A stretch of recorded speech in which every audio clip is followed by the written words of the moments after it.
Chapter 12 The Human Being. We now come to the beginning of our, so far, very, very little chapter in the ongoing story of the universe. Nonetheless, a chapter that has seen the introduction of the most unimaginable complexity at the most unimaginable speed. Around 2.5 million years ago, the first humans evolved. Homo Habilis. Like other primates, even though they could use stone tools, they fell victim to the same inability to pass on an increased amount of knowledge through generations. Over the next 2 million years, several human species like Homo Erectus, Homo brigansus, and the Neanderthals developed the first systematic use of fire, spears, and other composite tools combining stone and wood, all before we Homo Sapiens even showed up. Relative to the millions of years of primate existence, this increase in technological advancement was surprisingly quick. This can be primarily attributed to the sudden evolution of our brain, the most complex thing we know of in the universe even today. We're not sure how this happened, especially because our big brains came at a heavy price. In a world where every day was a new quest to search for energy to survive, no one could afford to waste any. And brains needed a lot of energy. The initial increase in primate brain capacity was mostly due to the need to navigate through social hierarchies and for depth perception in our vision, so we didn't fall to death when living in trees. However, for the next phase of brain growth, some say was due to the need for complex language to maintain relationships as groups got larger, or for safety as mothers stopped carrying their young on their backs after walking on 2 legs. It could have been the increase in meat in our diet or the excess energy freed up by not needing to digest raw food through cooking. And others even say the consumption of psychedelic mushrooms triggered the formation of new neural pathways over hundreds of thousands of years. We can never test any of these theories, so we might never know the exact reason. But whatever it was, the benefits of our bigger brains far outweighed the cost of more energy needed to sustain it.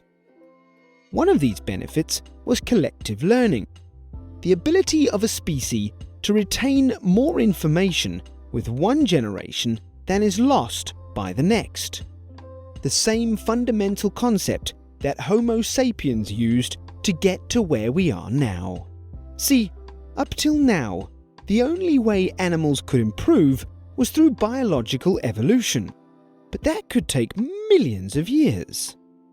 However, collective learning allowed for cultural evolution, which could happen several times within one's lifetime.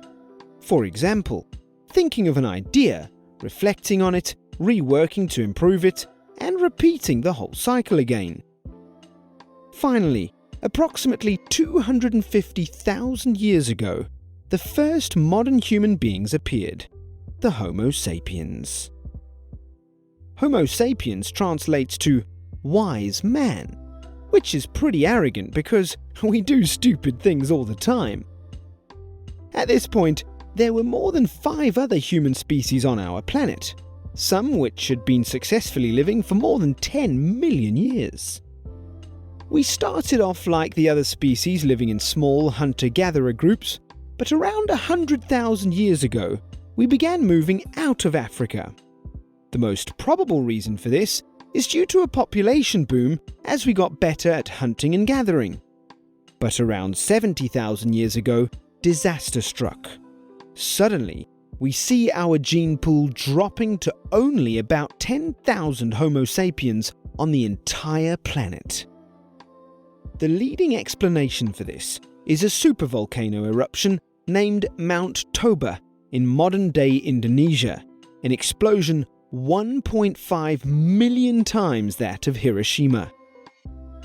The world was sent into a decade-long frozen winter, but this small group of troopers survived. Every human being alive today can trace their ancestry back to this small group of about 10,000.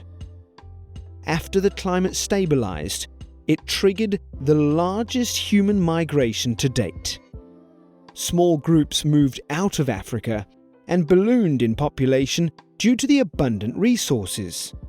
This is also why you will find more genetic diversity between groups of chimpanzees in Africa compared to all the human beings alive today.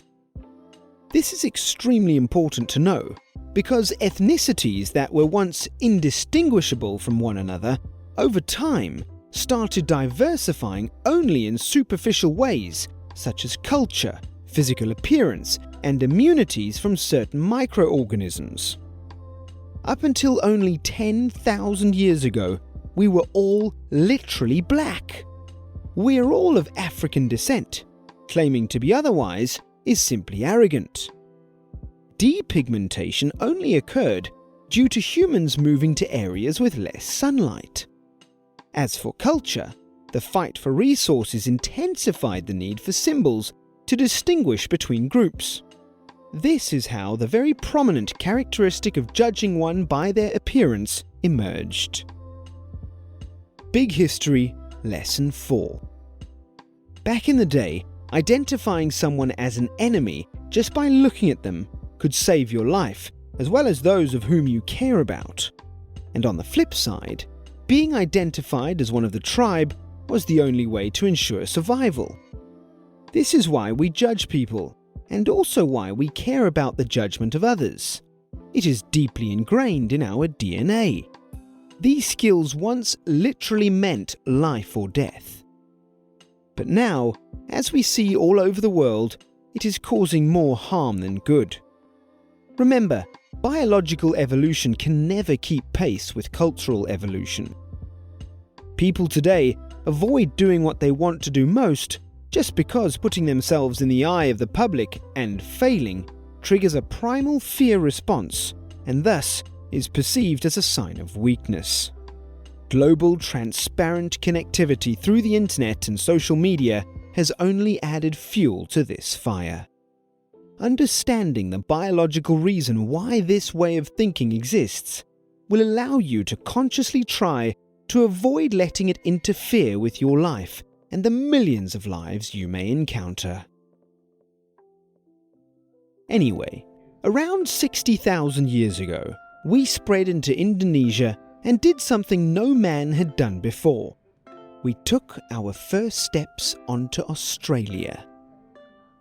By 20,000 years later, we had spread into Central Asia and Europe, and also invented the first forms of primitive art. Soon after, we arrived in the Americas. One theory suggests we did this by crossing over the Pacific through Siberia, since back then it wasn't divided by water. As we moved northward, we bumped into our cousins the Neanderthals. However, by around 20,000 years ago, all human species, except ourselves, mysteriously disappeared from the face of this planet. We don't know why, but we like to believe that it's because they couldn't adapt to acquire resources. But it could have easily have been due to a very, very large-scale massacre. There's nothing we can do now to fix this, but we can learn from our past mistakes to solve the problems of today. The story of the origins of humanity teaches us how little there really is dividing our species. But still, we find ourselves living in a world where the smallest differences lead to the largest conflicts. It is absolutely crucial that we remind ourselves of our common identity, especially as we enter a time that holds in store the potential of great uncertainty, for good and bad. The little that divides us should not be one that promotes conflict, but one that promotes celebrations, as it is these differences in culture and expression that adds flavour to our lives. We forget all too easily that it is the differences in the way we think and the way we view the world that is what has allowed us to get to where we are today. Without which, we could have very easily been living in a world where we listen to the same music, watch the same movies, play the same games, and even eat the same food. Now tell me, who would really want that?